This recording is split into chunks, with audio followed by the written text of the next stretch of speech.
அகில இந்திய அளவில் எப்படி சுக்கேந்து அதிகாரி என்று சொல்லக்கூடிய ஒரு நபர், அரசியல்வாதி, மம்தா பானர்ஜியிடம் இடதுகரம் வலதுகரமாக இருந்தவர், இன்று மம்தா பானர்ஜிக்கு எதிராக போய் பாரதிய ஜனதா சேர்ந்து பாரதிய ஜனதா கட்சியினுடைய எதிர்கட்சி தலைவராக இருக்கிறார். 4 எம்எல்ஏக்கள் இருந்தார்கள் வெஸ்ட் பெங்கால்ல, இப்பொழுது 77 எம்எல்ஏக்கள் இருக்கிறார்கள். அது அமித்ஷாவுடைய முயற்சி.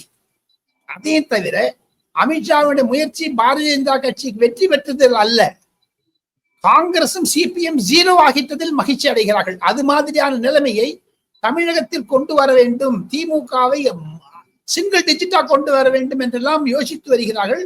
பார்த்து கொண்டே இருங்கள். அந்த ஆக்ரோஷம், அமித்ஷாவினுடைய அணுகுமுறை, அமித்ஷாவினுடைய இன்னும் தமிழக பாஷையில் சொல்ல போனால் அவர் செய்யக்கூடிய அட்ராசிட்டியை பாருங்கள். இனி காடு தாங்காது, சாது மிரண்டார். கண்டிப்பாக அமித்ஷா அண்ணாமலைக்கு ஒரு முக்கியத்துவம் தர இருக்கிறார்கள்.